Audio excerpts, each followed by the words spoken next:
BS chemistry second semester lecture number 9। इसको start करते हैं हम। तो इसमें अगर आपको याद हो लेक्चर 8 के अंदर हमने डेफिनेशन की थी लिमिट ऑफ फंक्शन की। अब वही सिलसिला आगे बढ़ाते हैं। तो अब हमारे पास कुछ थ्योरम आएंगे ऑन लिमिट ऑफ फंक्शंस, वो हम डिस्कस करेंगे बारी बारी। फिर इन थ्योरम्स को हमने जो है एक्सरसाइज 1.3 के अंदर मुख्तलिफ क्वेश्चंस पे जो है वो अप्लाई करते हुए उन क्वेश्चन को सॉल्व करना है। क्लियर हो गया ये?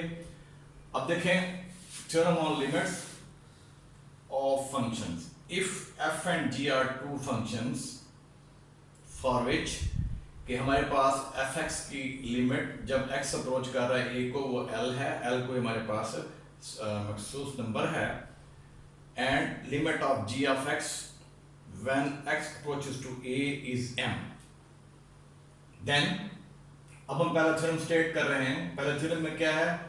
the limit of sum of two functions is equal to the sum of their limits।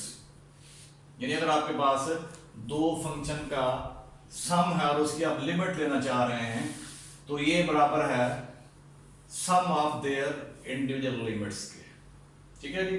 तो यहां पे देखें limit of F of x plus g of x, जब आपका एक्स ए को अप्रोच कर रहा है तो this is equal to limit of F of x when x approaches to A plus limit of ji of x when x approaches to ए।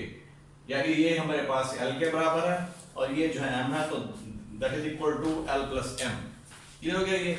अब इसी theorem को हम दो से ज्यादा फंक्शन के लिए भी एक्सटेंड कर सकते हैं। लेट्स से अगर आपके पास तीन फंक्शन है तो फिर क्या हो जाएगा हमारे पास? The limit of sum of three functions is equal to sum of their limits. यानी अगर आपके पास लेट्स से यहाँ पे एच ऑफ एक्स आ जाए, एच ऑफ एक्स आ जाए इधर, तो प्लस क्या आ जाएगा यहाँ? Limit of H of x when x approaches to A से उसकी लिमिट हमारे पास जो n है तो ये हो जाएगा l plus m plus n हो जाएगा। ठीक है? तो अगर फर्स्ट हमारे पास जो थर्ड फंक्शन है limit x approaches to a और वो फंक्शन जो है h ऑफ x और उसकी लिमिट हमारे पास n है। ठीक है? तो अब यहां पे अगर आपके पास सम ऑफ थ्री फंक्शन है f of x plus g of x plus h of x और आप इसकी लिमिट ले रहे हैं x अप्रोचेस टू a, तो ये बराबर हो जाएगा इसी थ्योरम की रूल से ये हो जाएगा l plus m plus n के बराबर। यानी इसको आप हमने एक्सटेंड कर लिया है सम थ्योरम को तीन के लिए, इस तरह इसको चार के लिए भी एक्सटेंड कर सकते हैं एंड सो ऑन। क्लियर हो गया ये? तो ये सम थ्योरम है।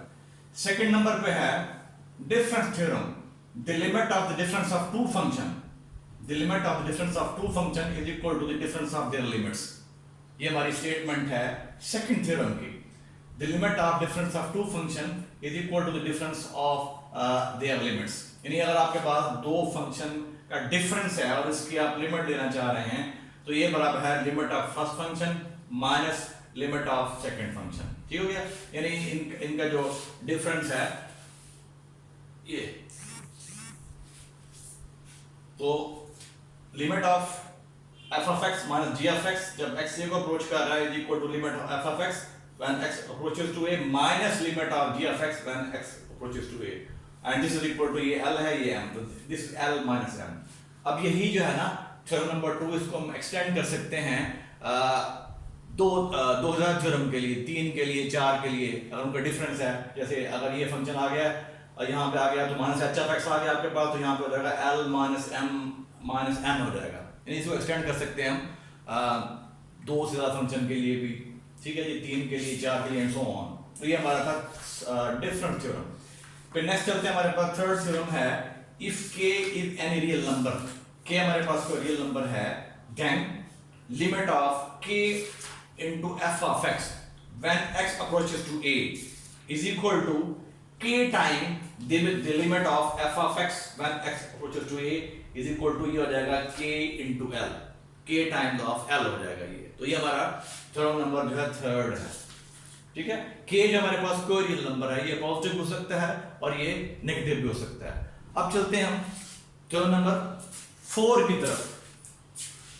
तो इसमें क्या स्टेट कर रहा है? कह रहा है the limit of product of two function is equal to the product of their limits. यानी अगर आपके पास दो फंक्शन का प्रोडक्ट है और उसकी आप लिमिट लेना चाह रहे हैं बाहर, लिमिट आपने लेनी है जब x आपका को अप्रोच कर रहा है, तो ये बराबर है दोनों की इंडिविजुअल लिमिट्स के प्रोडक्ट के। तो ये limit of f of x into g of x, जब x ये को अप्रोच कर रहा है दिस इज इक्वल टू ये बराबर होगा limit of f of x when x approaches to a into limit of g of x when x approaches to a, and this ये l है ये m, this is equal to l into m हो जाएगा।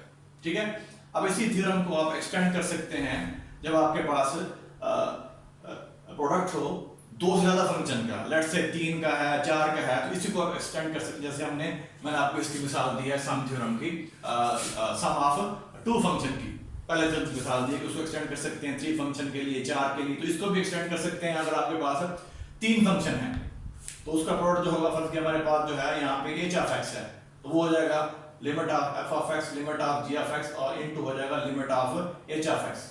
ठीक है जी, और ये हो जाएगा, अगर इसको हम n, इसकी लिमिट को n का नाम दे रहे हैं, तो ये हो जाएगा l into m into n हो जाएगा।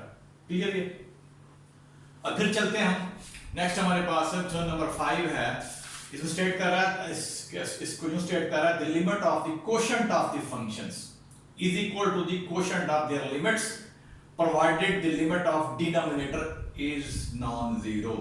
ठीक है, अगर आपके पास कोशेंट है दो फंक्शन, जैसे हमारे पास कोशेंट से मुराद ये है कि अगर आपके पास ये f ऑफ x और ये g ऑफ x हो गया, ठीक हो गया, तो किसे कहते हैं, हमारे पास ये दो फंक्शन का कोशेंट है। ठीक है जी, तो limit of the quotient of the function is equal to quotient of their limits, तो किसके बराबर है, quotient of their limits provided the limit of denominator is non zero. यानी आपके पास जो फंक्शन डिनोमिनेटर में आ रहा है यानी बटे में आ रहा है, उसकी लिमिट जो है that should be non zero, तो उस वक्त में ये आपकी इसकी स्टेटमेंट है। ठीक है, तो फिर देखें इसको, the limit of the quotient of the function is equal to the quotient of their limits provided the limit of denominator is non-zero। तो हमारे पास यहाँ पे f और g का जो है क्वोशंट है और इसकी लिमिट है जब x जो है a को अप्रोच कर रहा है, तो किसके बराबर है, ये बराबर है limit r of x when x approaches to a whole divided this divided by limit of g of x when x approaches to a, और याद रहे यहाँ पे जो इसकी लिमिट है g of x की that should be non zero। ठीक है, और ये किसके बराबर है, ये फिर बराबर है l ओवर m के, शर्त ये है कि m आपका जो है वो नॉन जीरो, यानी जो फंक्शन आपका डिनोमिनेटर में आ रहा है उसकी जो लिमिट है that should be different from zero, zero नहीं होनी चाहिए। ठीक है, फिर देखें आपके पास नेक्स्ट जो नंबर जो है 6 है, limit of f of x whole raise to power n। कोई फंक्शन है आपके पास, फंक्शन है उसकी पावर आपको गिवन है n, where n is an integer, n आपके पास क्या है, इंटीजर है, then limit of f of x की पावर n जब x a को अप्रोच कर रहा है, तो this is equal to limit of f of x when x approaches to a whole raise to power n, यानी whole की power हो जाएगी n, और ये बराबर है हमारे पास l की पावर n के। क्लियर हो गया ये। फिर देखिए इसकी स्टेटमेंट छठे थ्योरम की, limit of f of x whole raise to power n, यानी अगर आपके फंक्शन की पावर n है और n के आपके पास n जो है वो इंटीजर है, then limit of f of x की पावर n, इसकी जो लिमिट होगी जब x को अप्रोच कर रहा है तो वो बराबर limit of f of x approaches to a, और एज ए होल इसकी लिमिट आ जाएगी हमारे पास। ठीक है, और ये क्या है n, और ये किसके बराबर, ये बराबर l के, तो ये हो जाएगा l की पावर n। तो ये हमारे जो है ना 6 थ्योरम हैं। अब इनको हम एक्सरसाइज 1.3 उसका क्वेश्चन नंबर 1 और ऑनवर्ड जो क्वेश्चन है वहां पे इनको इस्तेमाल करेंगे। अब इसके अलावा हम इसकी एक तो एग्जांपल देख लेते हैं, फिर हम एक्सरसाइज की तरफ चलते हैं। अब देखें जो हमने जो थ्योरम की हैं, theorem on limits of function, अब उनसे रिलेटेड हमारे पास कुछ एग्जांपल्स हैं बुक के जो सॉल्व भी हैं, मैं इनको एक दो आपको समझा देता हूँ। अब इसमें एग्जांपल नंबर 3 है, ये 4 है, लिमिट ऑफ फंक्शन आपके पास है 3x + 4 डिवाइड बाई x + 3, और लिमिट कब हमने एवेल्यूएट करनी, जब आपका x जो अप्रोच कर रहा है 2 को। ठीक है, तो इस पे सबसे पहले आपने ये करना है कि इस पे अप्लाई करेंगे आप 5वां थ्योरम, कोशेंट वाला, quotient of 2 function, quotient of functions f और g वाला जो भी हमने नंबर 5 पे गालबन था, तो उसको अप्लाई करेंगे। तो उसकी रूल से ये हो जाएगा limit of the function 3x + 4 when x approaches to 2 divided by limit of the function x + 3 when x approaches to 2। ये हमने पहले इस पे अप्लाई कर दिया है पांचवा थ्योरम। फिर हमने नेक्स्ट इस पे फिर अप्लाई करना है सम थ्योरम, जो दूसरा है हमारा।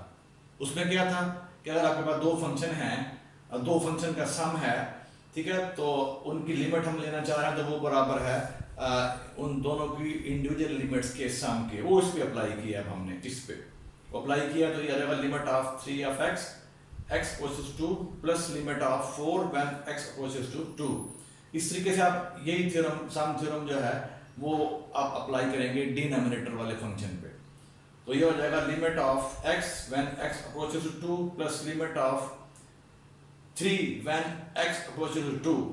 ठीक है, अब इस पे फिर आपने नेक्स्ट स्टेप में आपने फिर इस पे जो है ना, जो हमने थ्योरम नंबर 2 किया था थर्ड ऑर्डर, जिसमें मैंने कहा था कि k से अगर आप मल्टीप्लाई कर रहे हैं उस फंक्शन को, तो उस k को आप बाहर शिफ्ट कर सकते हैं। तो आप इस 3 को जो है वो थ्योरम अप्लाई करेंगे। ऑर्डर नंबर थर्ड था वो, जो हमने तरतीब की इसकी अभी स्टडी की है इनको, तो थर्ड थ्योरम इस पे अप्लाई करेंगे तो इस 3 को बाहर निकाल लेंगे। तो नेक्स्ट स्टेप में आपने 3 को बाहर निकाल लेना। यहाँ आ जाएगा limit of x when x approaches to 2, और जब यहाँ पे इसकी लिमिट अप्लाई कर देंगे तो यहाँ पे आपके पास वेरिएबल है नहीं, तो ये 4 रहेगा एज इट इज, 4 आ जाएगा एज इट इज। ठीक है, डिवाइडेड बाई फिर यहाँ पे आ जाएगा limit of x when x approaches to 2, और जब इसकी लिमिट लेंगे क्योंकि यहाँ हमारे पास वेरिएबल x नहीं है तो जस्ट ये 3 ही रहेगा। ठीक है, अब आपने क्या करना है, फिर इसकी जहाँ पे इसके अंदर फंक्शन के अंदर जहाँ भी x आ रहा है वहाँ 2 पुट कर देंगे। जब यहाँ पे 2 पुट करेंगे तो 3 ऑलरेडी है और साथ 2 आ जाएगा, और प्लस 4 डिवाइड बाई यहाँ फिर आपके पास x जहाँ जितना x जहाँ आ रहा है वहाँ पे 2 पुट करना है। 2 + 3 तो ये जाएगा ultimately 10/5 and this is equal to 2। तो देयरफॉर इस फंक्शन की लिमिट जो है हमारे पास क्या हो जाएगी, ये 2 हो जाएगी। ये इसका आंसर आ जाएगा हमारे पास। ठीक है जी, तो इस पे हमने समझ लें कि हमने थ्योरम नंबर 5 भी अप्लाई किया है, थ्योरम नंबर जो है वो सेकंड भी अप्लाई किया है, और थ्योरम नंबर जो है वो हमने थर्ड भी इस पे अप्लाई किया है। क्लियर हो गया ये। फिर हम चलते हैं नेक्स्ट एग्जांपल की तरफ। अब इसमें आखिरी जो थ्योरम किया था हमने वो अप्लाई करेंगे।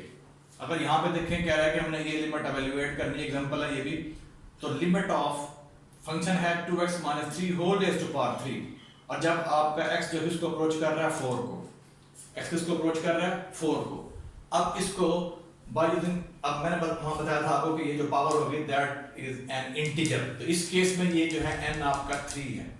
तो अब आपने क्या करना है, इस पर वही थ्योरम अप्लाई करें तो ये आ जाएगा limit of 2x - 3 when x approaches to 4 whole raise to power 3 बन जाएगा, ये whole raise to power 3 by theorem number 6। और क्लियर हो गया ये। अब फिर क्या करना है आपने, अब इसका अंदर जो है लिमिट अप्लाई कर देनी है। तो नेक्स्ट आप क्या करेंगे, अब इस पे अप्लाई करेंगे डिफरेंस ऑफ टू फंक्शन वाली जो है थ्योरम नंबर और 2 बनता है। ठीक है, वो अप्लाई करेंगे। ये हमारे पास यूं समझ लें दो फंक्शन का डिफरेंस है, इसकी लिमिट ले रहे हैं, तो लिमिट ऑफ फर्स्ट फंक्शन आ जाएगा, फिर लिमिट ऑफ सेकंड आ जाएगा। लेकिन फिर यहाँ पे हमने थ्योरम नंबर थर्ड भी अप्लाई कर दिया कि हमने ये जो 2 था ना इसको बाहर भी शिफ्ट कर दिया है। ठीक है, तो यहाँ पे आ जाएगा 2 limit of x when x approaches to 4 minus limit of 3 when x approaches to 4, और होल की पावर जो है वो 3 आ जाएगा हमारे पास। क्लियर हो गया ये। अब यहाँ पे 2 एज इट इज, और इसके अंदर जहां भी x आ रहा है वहां पुट करेंगे 4, तो 2 × 4, और माइनस यहाँ पे देखें आपको x नहीं है तो जस्ट ये 3 ही रह जाएगा, तो 2 × 4 - 3 होल रेज़ टू पावर 3, तो ये हो गया आपके पास 8 - 3, 8 - 3 is 5, 5 raise to power 3 and this is equal to 125। तो देयरफॉर हमारे पास इसकी जो लिमिट आएगी तो ये आ जाएगी 125, इसका आंसर ये आ जाएगा।